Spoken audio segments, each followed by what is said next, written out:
हमारे साथ मौजूद हैं पूर्व केंद्रीय संसदीय कार्य मंत्री मुख्तार अब्बास नकवी।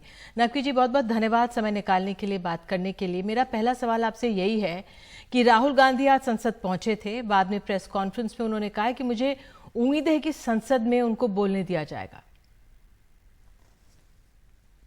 देखिए निधि जी, राहुल जी कई बार संसद में बोले भी हैं और बोलने से पहले उन्होंने कहा है कि जब मैं बोलूंगा तो भूकंप आ जाएगा। पिछली बार भी आपने याद होगा राफेल के मुद्दे पर, उससे पहले भी तमाम और डिमोनेटाइजेशन के इश्यूज पर या और भी इश्यूज पे। लेकिन संसद में भूकंप या भूचाल तो नहीं आया, उनकी पार्टी में भूचाल जरूर आ गया। एक चीज समझने की जरूरत है कि संविधान, संसद और जो संवैधानिक संस्थाएं हैं, उस पर जो दुष्प्रचार का अभियान चल रहा है वो कोई बाई चांस नहीं है, बल्कि बाई चॉइस है। और वो चॉइस एक बहुत ही खतरनाक साजिश का हिस्सा है। आपको याद होगा कि जब से मोदी जी की सरकार बनी है तब से जो डायनेस्टी जिस तरह से डिमोलिश हुई है, उसके बाद वो कभी चैन से नहीं बैठे। उन्होंने हर 6 महीने के इंटरवल के बाद हिट एंड रन का एक अभियान चलाया। एक मुद्दा लेकर आते थे, कभी जासूसी आ जाती थी तो कभी राफेल आ जाता था, तो कभी जो है वो फौज में भर्ती का मुद्दा आ गया, कभी किसानों के कंधों पे बंदूक और सियासी साजिश का संदूक लेकर के लोग घूमने लगे, लेकिन उसमें सफल नहीं हुए।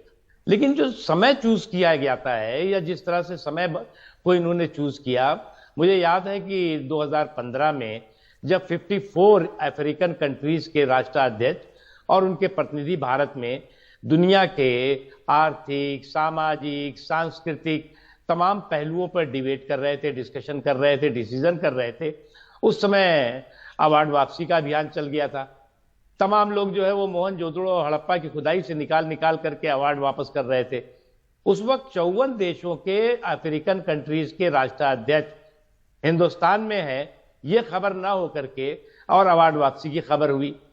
जब ट्रंप साहब आए 2020 में, तो उस समय भी आपको याद होगा कि शाहीन बाग का एक मुद्दा उठा दिया गया और उनके साथ भी जो मीडिया के साथी आए थे वो ट्रंप साहब की विजिट से ज्यादा शाहीन बाग को देख रहे थे। और आज जो है वो G20 चल रहा है भारत में, भारत उसकी अध्यक्षता भी कर रहा है, मेजबानी भी कर रहा है। ऐसे समय में न केवल देश में बल्कि बाहर जाकर के भी हमारे संसद को, हमारे संविधान को, हमारे संवैधानिक संस्थाओं को जिस तरह से एक साजिश के तहत जिस तरह से उनको बदनाम करने का काम हो रहा है, वो निश्चित तौर से कहीं ना कहीं एक आपराधिक साजिश की गंध उसमें आती है। नकवी जी, राहुल गांधी ने कहा है कि करीब 4 मंत्रियों ने संसद के अंदर उन पर आरोप लगाए हैं, तो पहले संसद में उनको जवाब देना है और फिर ही बाहर आकर वो कुछ कहेंगे। देखिए, पहली बात ये कि मैं पार्लियामेंट्री अफेयर मिनिस्टर के नाते मैंने बहुत वर्षों तक काम किया है। मैं एक बात आपको बताऊं निधि जी, उन्हें मुझे लगता है कि या तो संसद का कानून नहीं मालूम या व्यवस्था में नहीं मालूम। अरे भैया, जब कोई भी मिनिस्टर या कोई भी सदस्य आपके लिए बोल रहा था तो आपको हाउस में रहना चाहिए था। आप हाउस में रहते, आप के पास अगर कोई आपके पोथी में कुछ जवाब था, तर्क था, तो आप उस तर्कों को बताते। अब आप तो वहां से गायब थे। आपकी पार्टी के लोगों ने भी उस पर कोई बहुत आपत्ति नहीं की। अब आप जो है वो पता नहीं कहां से थोड़ा दौरा वौरा करके विदेश से आए हैं और उसके बाद कह रहे हैं जी मैं 4 दिन बाद आया हूं। जब मैं आऊंगा और किसी ने अगर मेरे पीठ पीछे बहुत पहले कुछ कहा है तो हम उसका जवाब अब देना चाहते हैं। अरे भाई, आप जिन मुद्दों को, आप तो कह रहे थे कि पार्लियामेंट जो है हमारी, विदेश में जाके आपने कहा कि पार्लियामेंट में तो हमें बोलने नहीं दिया जाता, हमारे माइक को बंद कर दिया जाता है। पहले तो उसका आपको जवाब देना पड़ेगा। पार्लियामेंट और पार्लियामेंट के जो डिग्निटी और डेकोरम और को जो है आपने धूल दूषित करने की कोशिश की। दिक्कत ये नहीं है, जो भारत की धमक और मोदी जी की धाक है उसको धक्का देने की जो इनकी सनक है, उसमें ये खुद धूल दूषित होते जा रहे हैं। नकवी जी, आप तो केंद्रीय संसदीय कार्य मंत्री रह चुके हैं, तो ऐसे में जब बीजेपी कहती है झूठ बोल रहे हैं वो, क्या ऐसे में उनसे उनसे राहुल गांधी से सवाल किए जा सकते हैं संसद के अंदर? बिल्कुल, ये स्पीकर साहब का ये विशेषाधिकार है।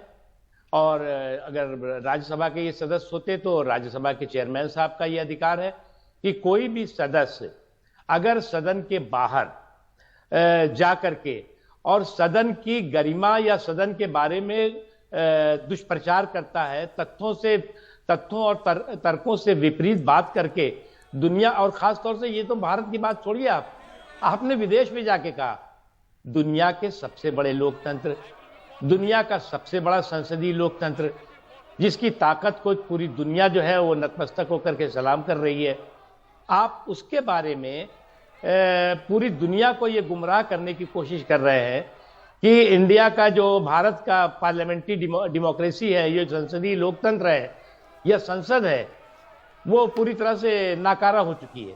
तो ये तो सवाल, ये विशेषाधिकार है संसद का, और संसद को ये पूछना ही चाहिए। और मुझे जानकारी है ये कि कुछ लोगों ने प्रिविलेज दिया भी है इस बारे में। राहुल ने यह भी कहा कि अगर डेमोक्रेसी फंक्शनल है तो मुझे संसद के अंदर बोलने दिया जाएगा।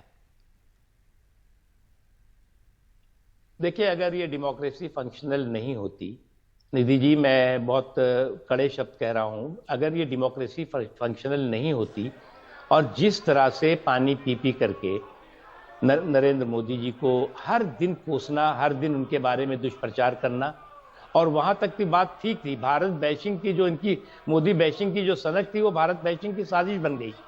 और जिस तरह से किया, अगर कोई डेमोक्रेसी किसी देश में नहीं होती और उस देश में इस तरह से उस देश के बारे में ये कह के आते, और देश में आने के बाद उनका क्या हाल होता है ये बात अच्छी तरह से उनको भी मालूम है, क्योंकि ये देश में डेमोक्रेसी है, इस देश में लोकतंत्र है, लोकतांत्रिक मूल्यों को कोई भी किल नहीं कर सकता, इसलिए वो इस तरह की बातें चाहे देश में और विदेश में कह रहे हैं।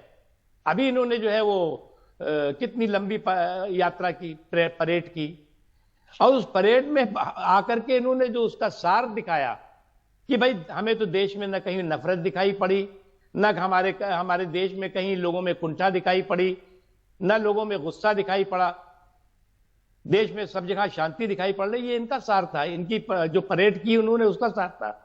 उसके बाद कहते हैं जी ये जो है इस देश में बहुत इंटॉलरेंस है। दरअसल नरेंद्र मोदी जी इस परिवार पॉलिटिक्स की, इस डायनेस्टी की इंटॉलरेंस के सबसे बड़े शिकार हैं, असहिष्णुता के सबसे बड़े शिकार हैं, और आज भी ये डाइजेस्ट नहीं कर पा रहे हैं कि इनको जनादेश नहीं मिला है। इनको लगता है कि इस डायनेस्टी और डेमोक्रेसी एक होती है, डायनेस्टी अगर कमजोर हो गई तो डेमोक्रेसी कमजोर हो गई, क्योंकि ये तो अभी भी उसी भी सुर में, उसी सनक में है, उसी सुरूर में है कि Indira is India, India is Indira, अभी भी उसी सुरूर में है कि Congress is country, country is Congress, और अभी भी उसी में है कि dynasty is democracy, democracy is dynasty. भैया इस सनक और सुरूर से बाहर निकलो, तब आपका कुछ जनता भला कर पाएगी। नकवी जी, आखिरी सवाल आपसे, क्योंकि आप संसदीय कार्य मंत्री रह चुके हैं, तो कार्रवाई की बात, सवाल जवाब की बात आप कह रहे हैं, कैसी कार्रवाई हो सकती है राहुल पर? देखिए, ये तो स्पीकर साहब पे निर्भर करता है, उनकी सदस्यता पर भी जो है सवाल उठाए जा सकते हैं, उनको और भी कई प्रावधान हो सकते हैं, उनको कुछ समय के लिए संसद से कार्रवाई में भाग लेने से रोका भी जा सकता है, क्योंकि बहुत बड़ी बात है ये। किसी ने आज तक भारत के इतिहास में सरकारों के बारे में कहा है, जाकर के बाहर भी कहा है कि भाई ये सरकार नाकारी है, निकम्मी है, ये सरकार ऐसा कर रही है, वैसा कर रही है, ठीक है। पार्लियामेंट के बारे में सिर्फ इमरजेंसी का एक ऐसा वक्त था जिस समय की संसद और संसदीय जो पूरी की पूरी व्यवस्था थी, उसको जो है वो बंधक बनाया गया था श्रीमती इंदिरा गांधी जी के समय में। उसके बाद ऐसा कोई मौका नहीं आया। उसके बाद तो आपको मालूम है कि तमाम संविधान में संशोधन हो गया, जिसके बाद कितना भी किसी के पास पावर होगा, कितना भी बड़ा जनादेश लेकर आएगा, लेकिन संसद को बंधक नहीं बना सकता। ये हमारी संवैधानिक प्रतिबद्धता है, और उसके बारे में अगर आप दुष्प्रचार कर रहे हैं, तर्कों और तथ्यों से विपरीत बात कर रहे हैं, तो निश्चित तौर से ये सबक तो मिलना चाहिए। नकवी जी, आप हमारे साथ जुड़े, समय दिया, इसके लिए बहुत बहुत धन्यवाद।